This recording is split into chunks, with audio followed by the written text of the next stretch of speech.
तो भाई पूना वाला फिनकॉर्प और इंडसइंड बैंक की तरफ से एक नया नवेला कार्ड आपको मार्केट में देखने को मिलेगा। इसका नाम है IndusInd bank Poonawalla Fincorp elite RuPay platinum credit card. भाई इतना लंबा नाम है, बोलने में पूरा सूर्य नमस्कार हो गया। खैर देखो, पूना वाला फिनकॉर्प गए इंडसइंड बैंक के पास और बोले कि भाई तुम विस्तारा के साथ भी क्रेडिट कार्ड ला चुके हो, तुम टाइगर के साथ भी, जो टाइगर फिनकॉर्प है उसके साथ भी अपना क्रेडिट कार्ड ला चुके हो, तो हमसे क्या दुश्मनी। एक काम करते हैं, भाई भाई मिल जाते हैं और एक नया कार्ड निकालते हैं। इससे क्या होगा, हम दोनों के कस्टमर्स बढ़ेंगे। अब मैं आपको बता दूं कि पूना वाला फिनकॉर्प जो है ना, वो एक NBFC यानी कि नॉन बैंकिंग फाइनेंशियल कॉर्पोरेशन, यानी कि ये लोन देती है, जैसे कि आपके पर्सनल लोन हो गया या व्हीकल वगैरह के लोन हो गए या आपके बिजनेस के लोन, ये कंपनी देती है। ऐसी बैंक का तो आपको पता ही है, इंडसइंड का। अब यहाँ पे दोनों का कोलैबोरेशन हुआ है और एक नया कार्ड का जन्म हुआ है जिसका नाम है, मैंने आपको ऑलरेडी बता दिया, IndusInd bank Poonawalla Fincorp elite RuPay platinum credit card.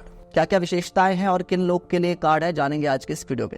देखो, सबसे पहले ये एक life time free credit card है। इसमें कोई भी ज्वाइन होने के लिए आपको फीस नहीं देनी है। इसके साथ ही यहाँ पर जैसे ही आप इस कार्ड में ज्वाइन होते हो, कोई भी आपको वेलकम बेनिफिट नहीं देखने को मिलता है। तो देखो, बात ऐसी है भाई, ये जो क्रेडिट कार्ड है वो रुपे वेरिएंट पे आ रहा है। मतलब आप इसे अपने UPI से कनेक्ट करके, जैसे कि गूगल पे हो गया, फोन पे हो गया, पेटीएम हो गया, तो उस पे कनेक्ट करके आराम से चला सकते हो और आप रिवॉर्ड पॉइंट भी कमाओगे, और इसी के लिए इन्होंने निकाला है।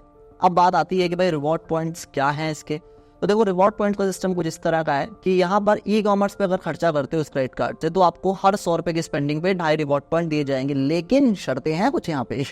अगर आप ट्रैवल या फ्लाइट की बुकिंग करते हो तो हर 100 रुपए पे आपको 1 रिवॉर्ड पॉइंट मिलेगा instead of 2.5 reward point. By the way, यहाँ पे 1 रिवॉर्ड पॉइंट की जो वैल्यू है वो 40 पैसे की है। इसके साथ ही इन्होंने कुछ ढूंढ के ना मर्चेंट्स भी निकाले हैं। अब ये लोग कहते हैं कि अगर आप इन मर्चेंट्स पे खर्चा करोगे इस क्रेडिट कार्ड से, तो आपको हर 100 रुपए की स्पेंडिंग पे आधा रिवॉर्ड पॉइंट मिलेगा। अब भाई क्या है वो मर्चेंट, जैसे कि आपने कोई ऑनलाइन कोर्स खरीदा तो उसकी फीस भरते हो अगर आप इस क्रेडिट कार्ड से, तब आपको हर 100 रुपए की स्पेंडिंग पे आधा रिवॉर्ड पॉइंट मिलेगा।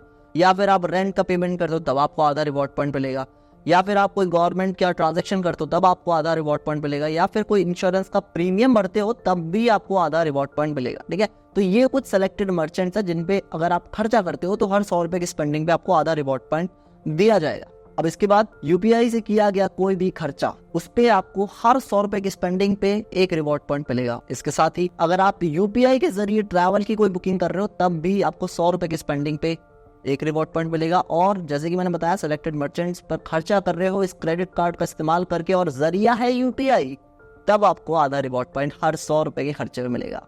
अब बात करते हैं भाई कि आप फिजिकली कहीं दुकान पे गए और आपको कोई चीज पसंद आई तो आपने अपना क्रेडिट कार्ड उठा के स्वाइप करा दिया, तो उस केस में आपको हर 100 रुपए की स्पेंडिंग पे POS मशीन के जरिए अगर आपका पेमेंट हो रहा है तो हर 100 रुपए पे आपको 1 रिवॉर्ड पॉइंट मिलेगा। और ऐसे ट्रैवल में अगर आप आज के जमाने में भी किसी ट्रैवल एजेंसी में जाते हो बुकिंग कराने के लिए, तब भी ये सेम चीज है, हर 100 रुपए की स्पेंडिंग पे 1 रिवॉर्ड पॉइंट। और जैसे कि मैंने आपको बताया, गवर्नमेंट का कोई ट्रांजैक्शन हो गया, रेंट हो गया, या फिर आपका एजुकेशन की कोई फीस हो गई, POS मशीन के जरिए करते हो तो हर 100 रुपए की स्पेंडिंग पर आपको आधा रिवॉर्ड पॉइंट मिलेगा। So this is the complete reward system, जो कि मुझे लगता है काफी कम है। अब इसके साथ ये लोग कह रहे हैं कि हम भैया आपको 1% का फ्यूल सरचार्ज वेवर भी दे रहे हैं। जो सरचार्ज लगता है 1% का, वो हम आपसे नहीं लेंगे अगर आपका जो फ्यूल है वो 400 से 4000 के बीच में रहता है। मतलब आपकी जो टोटल बिल बन रहा है वो 400 से 4000 रुपए के बीच में रहता है, तो सरचार्ज हम नहीं लेंगे। इसके साथ ही अगर हम माइलस्टोन बेनिफिट्स की बात करें ना, तो ये लोग कहते हैं कि अगर आप 4 लाख का खर्चा करते हो 1 साल में, तो हम ना आपको 3000 रिवॉर्ड पॉइंट्स देंगे।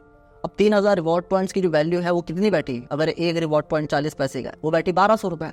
तो मतलब मात्र 1200 रुपए में मिलेंगे आपको 4 लाख का खर्चा करने पर।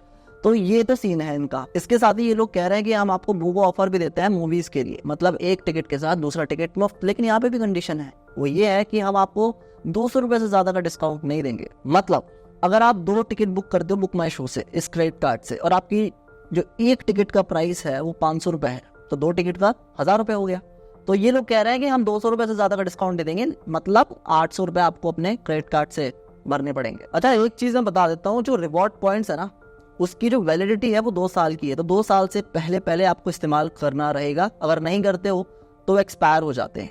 अब रिवॉर्ड पॉइंट्स की बात चल ही रही है, तो हम जान लेते हैं कि भाई इसको रिडीम कैसे करोगे। आप कमा तो लोगे, लेकिन रिडीम कहाँ करोगे, कैसे करोगे। आओ तो देखो, यहाँ पर आप इंडस मूवमेंट्स पर रिडीम कर सकते हो अपने रिवॉर्ड पॉइंट्स को। दूसरा ऑप्शन है कि भाई आप इंटरमाइल्स पर रिडीम कर सकते हो। तीसरा ऑप्शन है कि भाई आप स्टेटमेंट क्रेडिट ले लो। या चौथा ऑप्शन है कि भाई आप एयरलाइन, जो विस्तारा एयरलाइन है, वहां पर जब आप टिकट की बुकिंग करोगे तो बेस फेयर में आपके रिवॉर्ड पॉइंट से लेस हो जाएगा कुछ अमाउंट। तो इस तरह से आप रिडीम कर सकते हो। अब सवाल ये उठता है कि भाई इंडसइंड बैंक के और भी बेहतरीन क्रेडिट कार्ड है और वो भी लाइफ टाइम फ्री है, तो कोई इंसान जिसको इंडसइंड बैंक का ही क्रेडिट कार्ड चाहिए और लाइफ टाइम फ्री चाहिए तो वो इस क्रेडिट कार्ड के लिए क्यों जाएगा? सीधी सी बात है और जेन्युइन सवाल है। तो यहाँ पर मैं आपको बताना चाहूंगा कि अगर आपके पास ऑलरेडी इंडसइंड बैंक का कोई क्रेडिट कार्ड है तो इसके लिए जाने की कोई जरूरत नहीं है, देयर इज नो पॉइंट।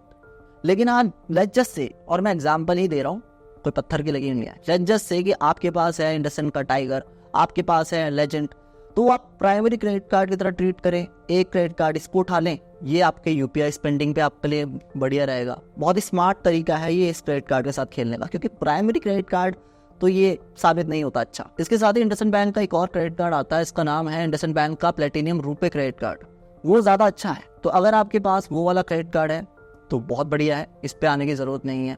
अगर आपको रुपए ही चाहिए तो आप सीधा उस पे चले जाइए, ठीक है ना। या फिर आपने कोई ऑलरेडी लोन ले रखा है ना पूनावाला जी से, तो आप उनको खुश करने के लिए भी एक क्रेडिट कार्ड ले सकते हैं। लेकिन ये फालतू का कार्ड है, मुझे समझ में नहीं आया इन्होंने क्यों निकाला है। आपका क्या मानना है इस क्रेडिट कार्ड के बारे में, मुझे कमेंट में जरूर बताइएगा। कौन कौन वो लोग हैं जो इस क्रेडिट कार्ड के लिए जा रहे हैं, कौन वो लोग हैं जो बहुत ही वाहियात समझते हैं इस क्रेडिट कार्ड को। मैं मिलता हूँ आपको अगली वीडियो में, तब तक के लिए जय हिंद दोस्तों।